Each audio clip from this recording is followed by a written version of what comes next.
శంఖం పూరించనే రాముని తీరు శ్రీరాముని తీరు అచల్ సమరం చేద్దామంటూ సైన్యం కదిలొచ్చనే హనుమంతుల తీరు ఇది చేశారా అని అడుగుతున్నా తల్లి చేశారమ్మా పట్టించుకున్నారా అయితే మంగళగిరిలో పోటీ చేశాను మంగళగిరి నియోజకవర్గాన్ని నా సొంతం చేసుకున్నా ఆర్ఎన్ఎస్ఎల్ మీకోసం నేను కష్టపడ్డాను అమ్మా ప్రతిపక్షంలోనే నేను ఇంత చేశానంటే రేపు అధికారంలోకి వచ్చిన తర్వాత నియోజకవర్గం ఎలా ఉంటుందో ఒక్కసారి ఆలోచించమని మిమ్మల్ని అందరినీ కోరుతున్నా తల్లి ఎల్లగంట చూసి మోసపోతుంది కుర్రోడిని అమ్మా పని చేసేదానికి నాకు 2 లక్ష్యాలు మొదటిది పేదరికం లేని మంగళగిరి నియోజకవర్గం మంగళగిరి చేసే బాధ్యత మీ లోకేష్ తీసుకుంటారు తల్లి గ్రామానికి వచ్చా ఆనాడు మిమ్మల్ని అందరినీ కలిసా ఇది కోవిడ్ తర్వాత వచ్చా యువగలం పాదయాత్ర చేసే ముందల ఆనాడు మీ సమస్య ముందల అవుతుంది నాకు వాళ్ళకి గొడవ అవుతుందని చెప్పారు అవునా కాదమ్మా అమ్మా అన్నగారు అంటే అన్న ఎన్టీఆర్ ఊరు నిమ్మకూరు తల్లి నేను పంచాయతీరాజ్ గ్రామీణాభివృద్ధి శాఖ మంత్రిగా ఉన్నప్పుడు అక్కడ భూగర్భ డ్రైనేజ్ చేశాను గ్రామంలో భూగర్భ డ్రైనేజ్ చేసే బాధ్యత మీ లోకేష్ తీసుకుంటాడు తల్లి రెండోది నీరు పక్కనే కృష్ణమ్మ ఉంది చివరి గడపకు వరకు సిసి రోడ్లు కూడా వేసే బాధ్యత నేను ఇంకా నాడు మా బీసీ సోదరులు కూడా కోరారు కమ్యూనిటీ భవనం కావాలని ఆనాడు కోరారు ఒక నెల ఓపిక పట్టండి మనసు పడుతుంది అదే క్షణం ఎర్ర బట్టను నొక్తారు ఎక్కడి నుంచి 100 రూపాయలు ఉష్ణం పోతుంది కరెంటు ఛార్జీలు 9 పెంచారు అంత మందపులేనా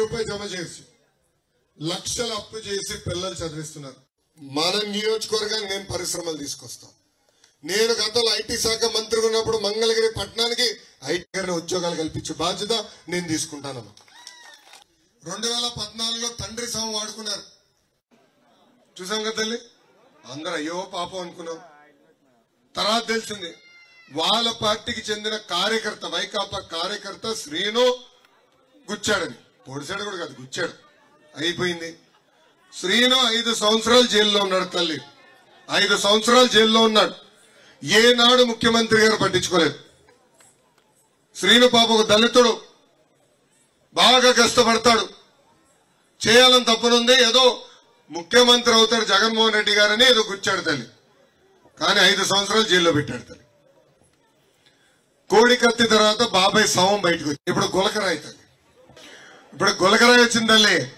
అది స్పెషల్ రాయి తల్లి అసలు అలాంటి రాళ్ళుంటే మనకి రోడ్లు పోతల్లి అంత అద్భుతమైన రాయిది ముఖ్యమంత్రి గారు తగిలిందంటే నేను బాధపడా అయ్యో పాపం ఎవడేసాడు రాయిది మంచిది కాదనుకున్నా ఆయనకు తగిలింది తర్వాత పక్కన్న వెల్లంపల్లికి ఈ కన్నుకు తగిలింది మళ్ళీ ఈ కన్నుకు తగిలింది ఇంకో 4 తగిలింది ఇది నేను చెప్తాం కాదమ్మా మొదటి రోజు వెల్లంపల్లి శ్రీనివాస్ ఈ కన్నుకు కట్టు కడతాడమ్మా మళ్ళీ రెండో రోజు ఈ కన్ను కడతాడు అమ్మా ముఖ్యమంత్రి గారికి తగిలినప్పుడు చిన్న బ్యాండేడ్ వేశారు దాని తర్వాత స్లోగా సైజ్ పెంచుకుంటా వెళ్ళారు పోన్లే తగిలిందే అనుకుందాం నేను ప్రెస్ మీట్ చూసారమ్మా నీట్ గా బ్యాండేజ్ తీసాడు చిన్న మరక కూడా లేదు తల్లి అసలు అంత పెద్ద గాయం తగిలింది అన్నారు రక్తం గారిపోయింది అన్నారు బ్యాండేడ్ పెట్టారు బ్యాండేడ్ తీసిన తర్వాత చిన్న ఉంటుంది కదా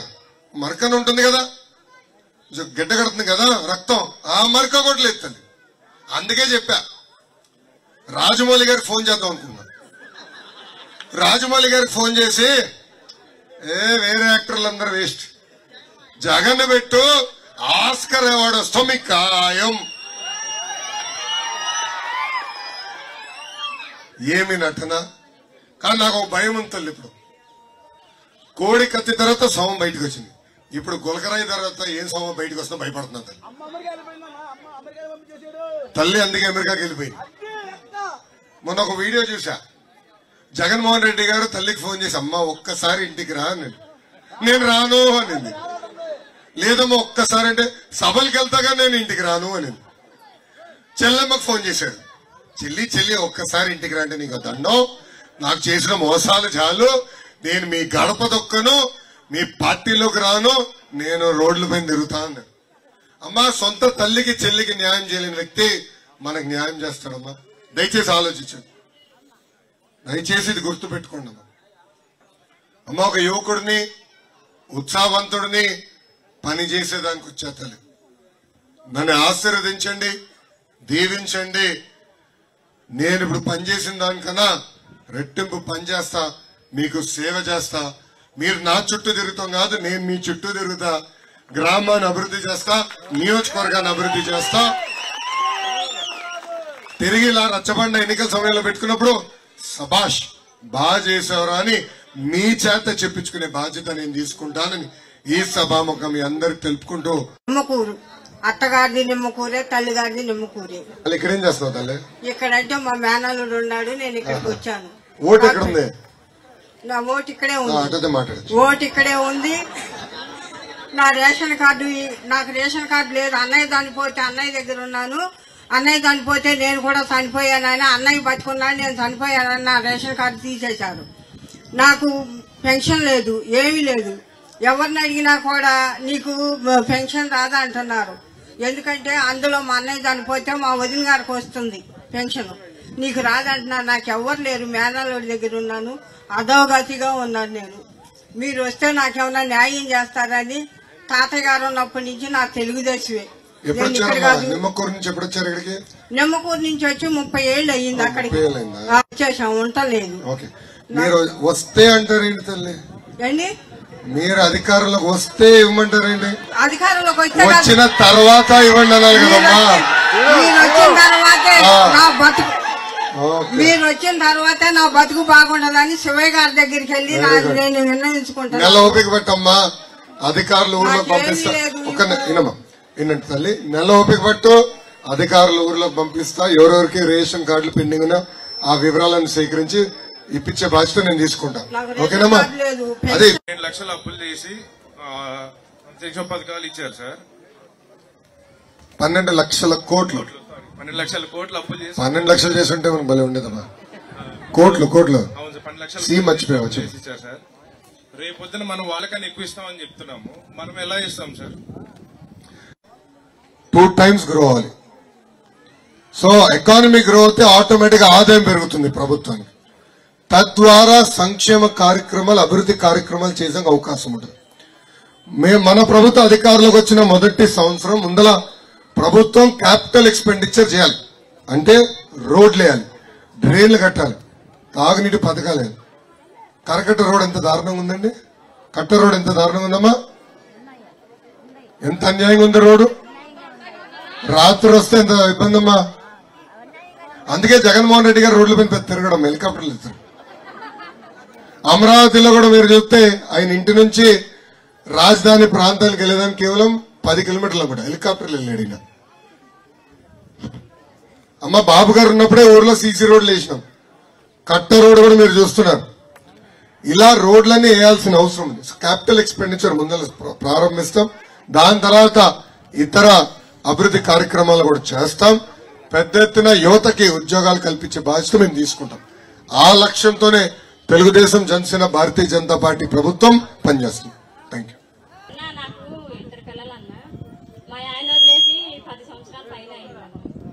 ఆయన నాకు ఉండటానికి ఇల్లేం లేదన్న. ఇక్కడ మా అమ్మోళ్ళ ఇంటికి వచ్చేసాను. బాబు గారు అన్నప్పుడు నాకు పెన్షన్ ఇచ్చారన్న. ఈ ప్రభుత్వం వచ్చినాక నా పెన్షన్ తీసేశారన్న. ఇప్పుడు నాకు ఉండటానికి ఇల్లు కూడా లేదన్న. నాకు ఇల్లు ఇచ్చిందన్న. మా పిల్లలు మేము ఏమి లేకుండా. జగన్మోహన్ రెడ్డి గారు ఒక అద్భుతమైన కటింగ్ ఫిట్టింగ్ మాస్టర్. తల్లి టైలర్ కన్నా అద్భుతంగా ఈయన కటింగ్లు చేస్తారు.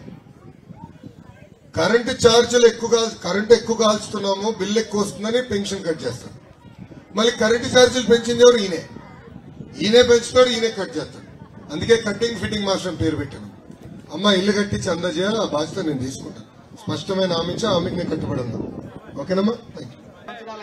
30 సంవత్సరాల నుంచి గొడ్డులు కాసుకుంటున్నానంటే ఈ ఊళ్ళో పశువుల ఆసుపత్రి కానీ మామూలు గ్యారెంటీలు కాలేవండి. కడుపులో లేకపోతే ఇండక్షన్ చేసుకోవటం లేవండి. ఎందుకంటే రాజకీయ నాయకులు గుడ్డు లేవండి, అందుకని పట్టించుకోవడం లేదండి. మీరు మాత్రం గట్టిగా పట్టించుకోవాలని గెలిచిన తర్వాత బస్సులో హాస్పిటల్ కావాలన్నారు. హాస్పిటల్ కానీ గరెండేళ్ళు అసలు ఏమీ లేవండి. కడుపులో నొప్పి అదే, ఇండస్ట్రీ పశువులకి చేపించుకోలేకపోతున్నాం. కారణం ఏంటంటే రాజకీయ నాయకులు గొడ్లేవు, అందుకని పట్టించుకోవాలి. మీరు వచ్చిన తర్వాత పట్టించుకోవాలండి. Okay sir. ఎన్ని బర్రెలు ఉన్నాయి ఊర్లో? ఒక 300 400 300 అంటాయండి. 300 బర్రెలు ఉంటాయా మొత్తం మీద? ఉండేదే 1200 ఓట్లు, దాంట్లో 300 బర్రెలా? ఒక్కోళ్ళకి 10 15 ఉంటాయండి. 10 పశువులు పల్లెలో కానీ ఊళ్ళో కానీ. మీరు ఆగండి, సైడ్ కమెంటరీ ఏంటి? చెప్పండి. ఆగని చెప్పి నీకు చెప్పన్నా. పల్లెలో కానీ ఊళ్ళో కానీ 300 దాకా ఉంటాయండి. అవునా? మామూలుగా అదేనే ఎట్లుంటాయి? 300 ఆ ప్రాంతంలో 300-400 ఉంటాయి. 300-400 ఉంటాయండి. కారణం ఏంటంటే రాజకీయ నాయకులు గుడ్లు. అదే మళ్ళీ దానికి వెళ్తాం. తాతయ్య పాలు అమ్ముకుని బతికే వ్యక్తిని నేను. నేను పాలు అమ్ముకుని బతికే వ్యక్తిని నేను. మళ్ళీ మీరు నాకు చెప్తే ఎట్లా? జగన్మోహన్ రెడ్డి గారు నాకు సిమెంట్ ఫ్యాక్టరీ లేదు, పేపర్ ఛానల్ లేదబ్బా. మేము పాలు అమ్ముకుని బతుకుతున్నాం. గోపాల్ మిత్రులు ఉండేవారు. గుంటూరు వెళ్ళాలి, తలపాలి వెళ్ళాలంటే ఇక్కడ చేయించుకోవటానికి కడుపులు నొప్పి ఇండస్ట్రీ చేయించుకోవటానికి కానీ లేకపోతే ఏదైనా ముందు పెట్టుకోవటానికి ఏమీ లేవండి. నాకు అర్థం. అదంటే రాసుకో.